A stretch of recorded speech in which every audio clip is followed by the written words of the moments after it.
Salut chers auditeurs, salut à nos chers abonnés qui représentent la petite famille du Bazar des Histoires. J'espère que vous allez tous bien.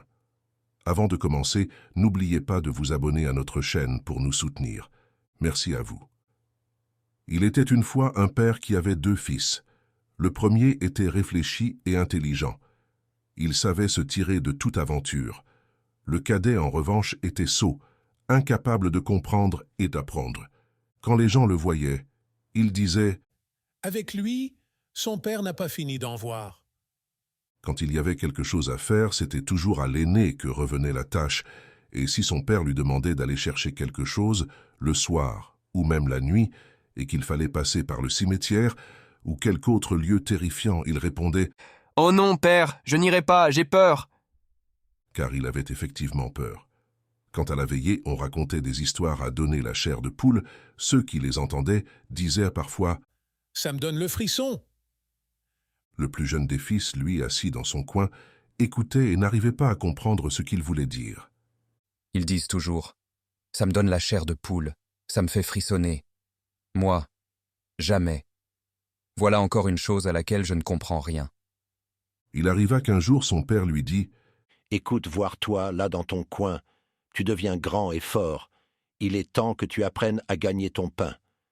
Tu vois comme ton frère se donne du mal. »« Père, répondit-il, j'apprendrais bien volontiers. Si c'était possible, je voudrais apprendre à frissonner.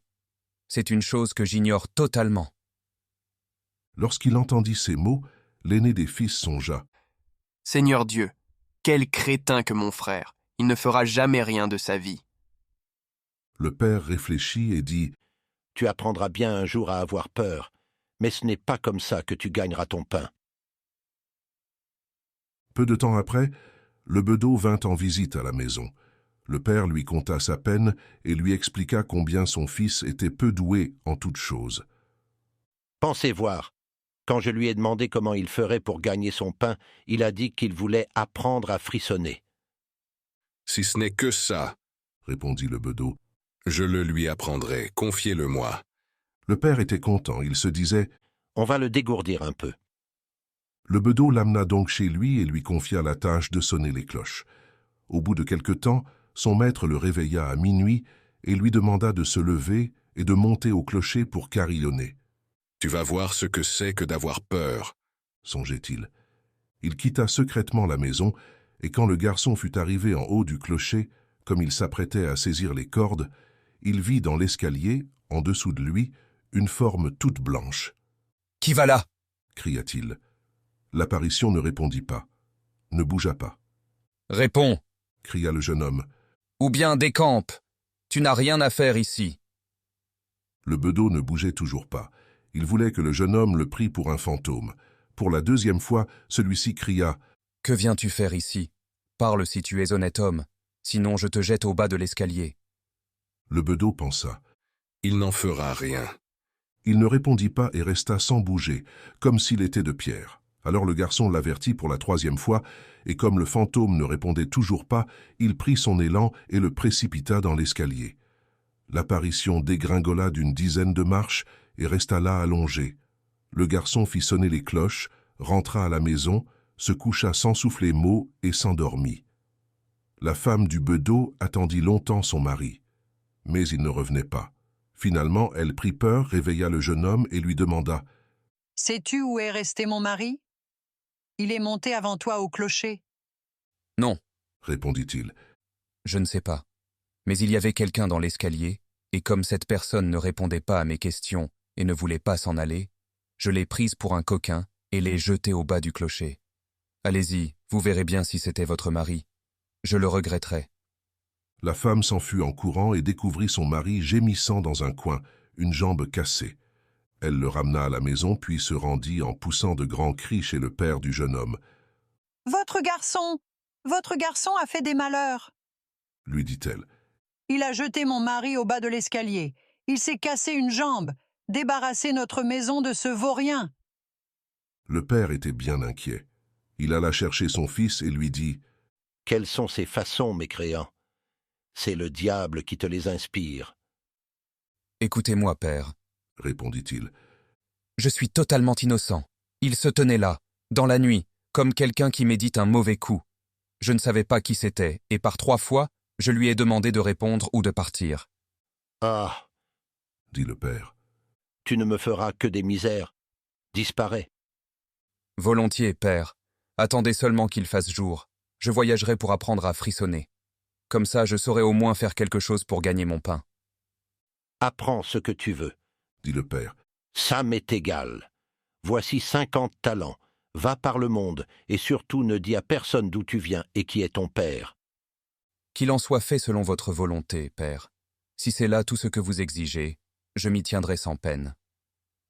Quand vint le jour, le jeune homme empocha les 50 talents et prit la route en se disant « Si seulement j'avais peur, si seulement je frissonnais. » Arrive un homme qui entend les paroles que le garçon se disait à lui-même.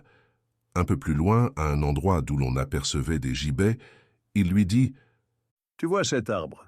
Il y en a 7 qui s'y sont mariés avec la fille du cordier et qui maintenant prennent des leçons de vol. Assieds-toi là et attends que tombe la nuit. Tu sauras ce que c'est que de frissonner. » « Si c'est aussi facile que ça, répondit le garçon. C'est comme si c'était déjà fait. Si j'apprends si vite à frissonner, je te donnerai mes 50 talents. Tu n'as qu'à revenir ici demain matin. » Le jeune homme s'installa sous la potence et attendit que vint le soir. Et comme il avait froid, il alluma du feu. À minuit, le vent était devenu si glacial que, malgré le feu, il ne parvenait pas à se réchauffer. Et les gibets s'entrechoquaient en s'agitant de ci, de là. Il pensa « Moi, ici près du feu, je gèle. Comme ils doivent avoir froid et frissonner, ceux qui sont là-haut. » Et comme il les prenait en pitié, il appliqua l'échelle contre le gibet, l'escalada, décrocha les condamnés les uns après les autres, et les descendit tous les 7. Il attisa le feu, souffla sur les braises et disposa les condamnés tout autour pour les réchauffer. Comme ils ne bougeaient pas et que les flammes venaient lécher leurs vêtements, il dit « Faites donc attention, sinon je vais vous retourner là-haut. » Les morts, cependant, n'entendaient rien, se taisaient et laissaient brûler leurs loques. Le garçon finit par se mettre en colère. « Si vous ne faites pas attention, dit-il, je n'y puis rien, je n'ai pas envie de brûler avec vous. » Et l'un après l'autre, il les raccrocha au gibet. Il se coucha près du feu et s'endormit. Le lendemain, l'homme s'en vint et lui réclama les 50 talents. « Alors sais-tu maintenant ce que c'est que d'avoir le frisson ?» lui dit-il. « Non, répondit le garçon. D'où le saurais-je? Ceux qui sont là-haut n'ont pas ouvert la bouche, et ils sont si bêtes qu'ils ont laissé brûler les quelques hardes qu'ils ont sur le dos. » L'homme comprit qu'il n'obtiendrait pas les 50 talents ce jour-là, et s'en alla en disant « Je n'ai jamais vu un être comme celui-là. » Le jeune homme reprit également sa route, et se dit à nouveau, parlant à haute voix « Si seulement j'avais peur, si seulement je savais frissonner. » Un cocher qui marchait derrière lui l'entendit et demanda « Qui es-tu » ? ?»« Je ne sais pas. » répondit le garçon.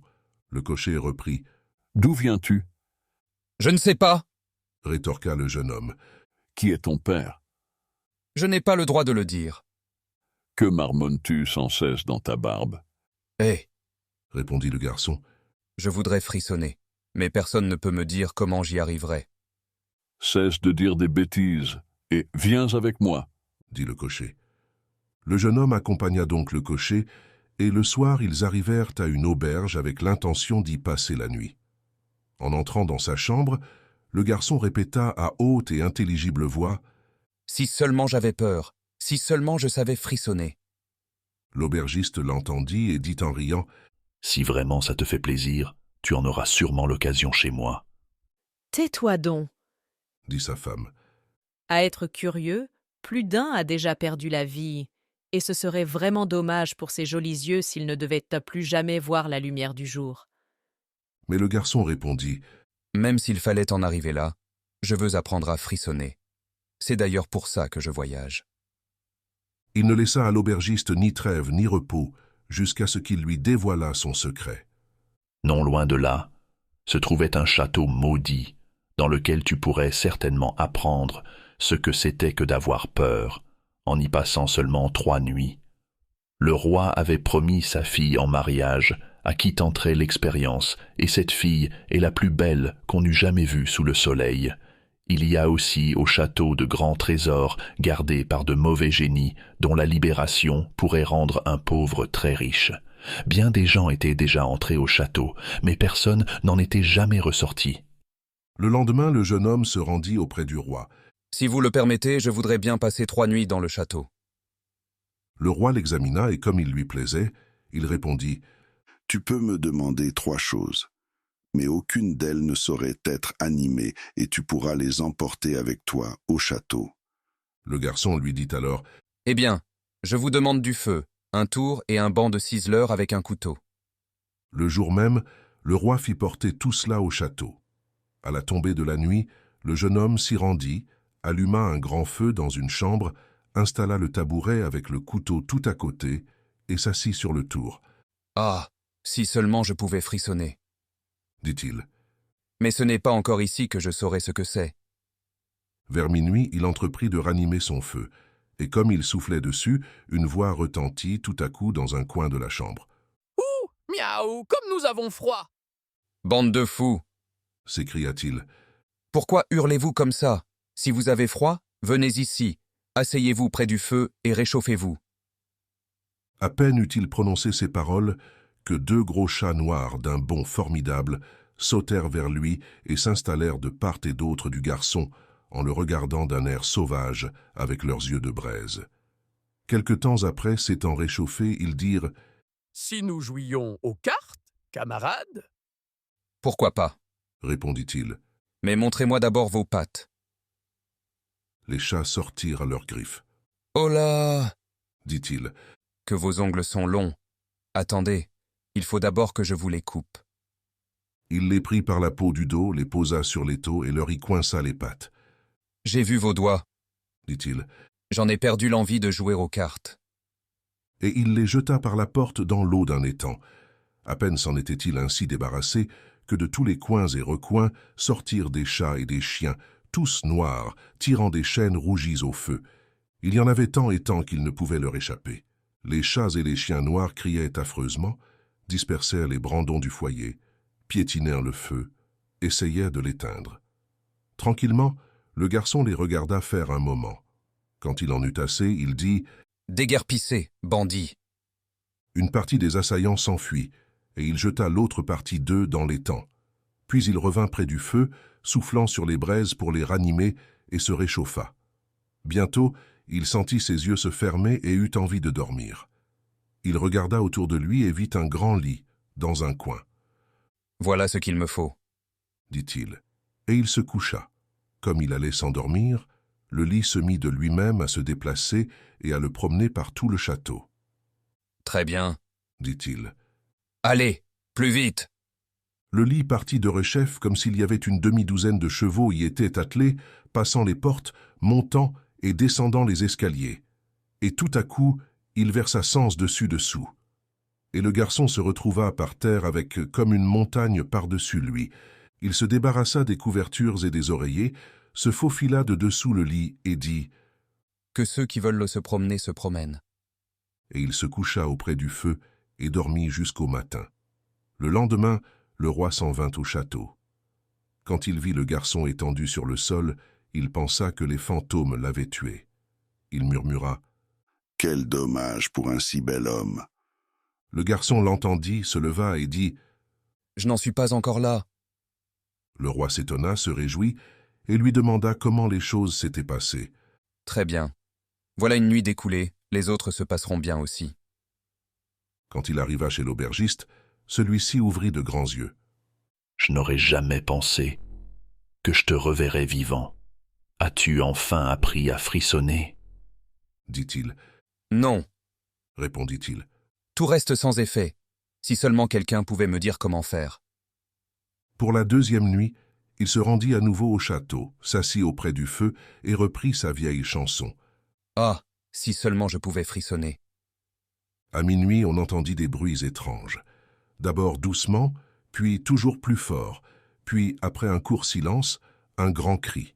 Et la moitié d'un homme arrivant par la cheminée tomba devant lui. « Oh, et voilà !» cria-t-il. « Il en manqua une moitié. Ça ne suffit pas comme ça. » Le vacarme reprit. On tempêtait, on criait. et la seconde moitié tomba à son tour de la cheminée. « Attends, dit le garçon. je vais d'abord ranimer le feu pour toi. » Quand il l'eut fait, il regarda à nouveau autour de lui. Les deux moitiés s'étaient rassemblées, et un homme d'affreuse mine s'était assis à la place qu'occupait le jeune homme auparavant. « Ce n'est pas ce que nous avions convenu, » dit-il. « Ce tour est à moi. » L'homme voulut l'empêcher de s'y asseoir, mais il ne s'en laissa pas compter. Il le repoussa avec violence et reprit sa place.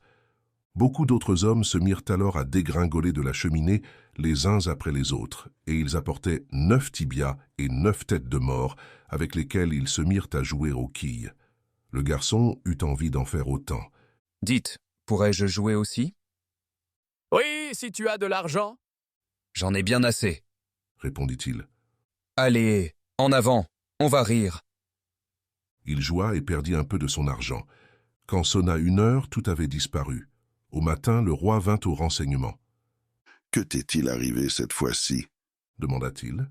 « J'ai joué aux quilles, » répondit le garçon. « et j'ai perdu quelques deniers. »« Tu n'as donc pas eu peur » Non, » dit-il.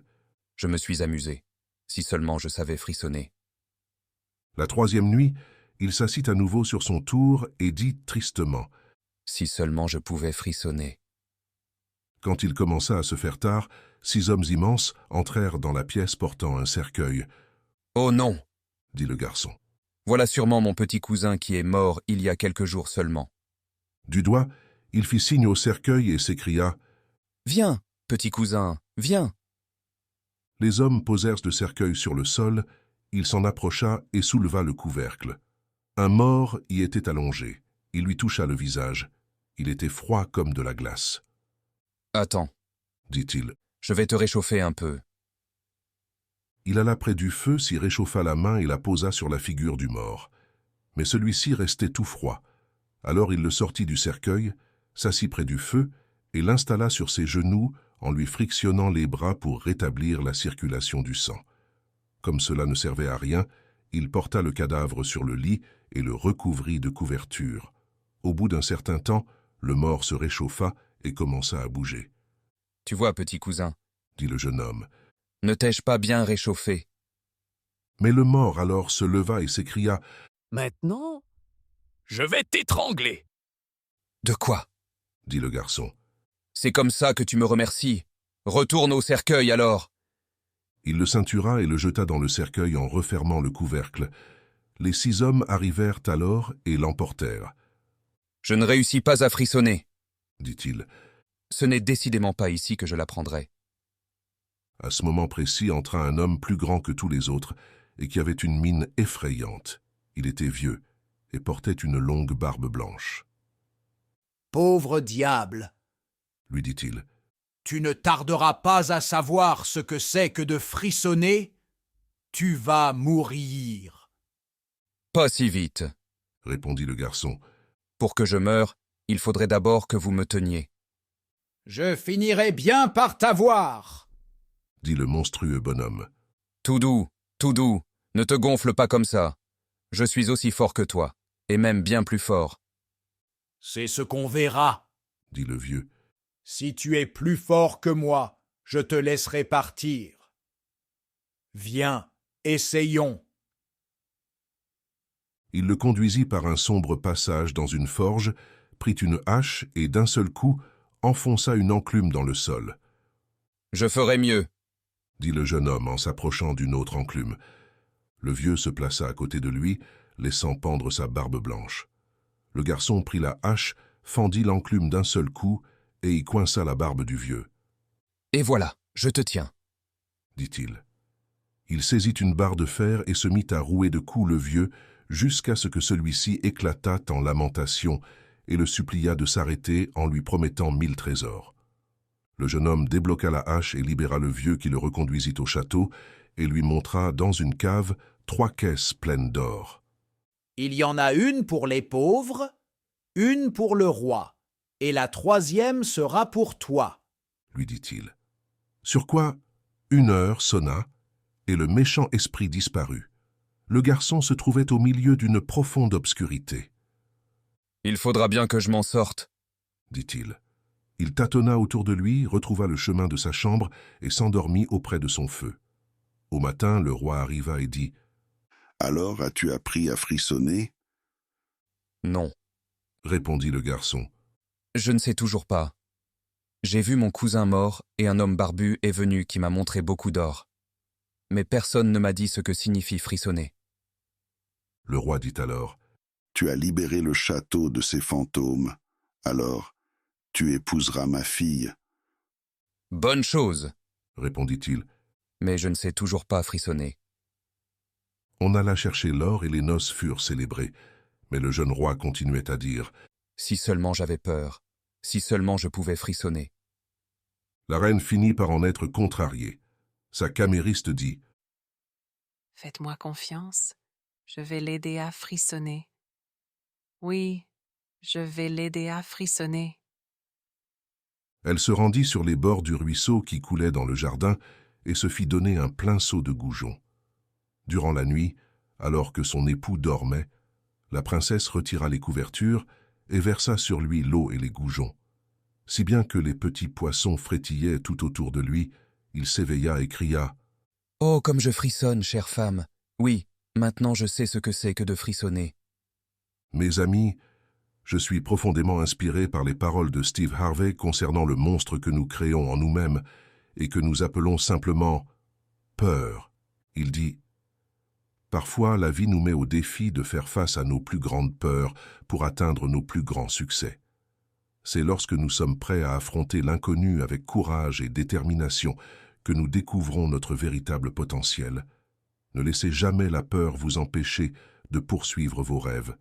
Au contraire, laissez-la être le carburant qui alimente votre détermination à réussir, car c'est dans ces moments de peur surmontés que se trouvent les plus grandes victoires de la vie.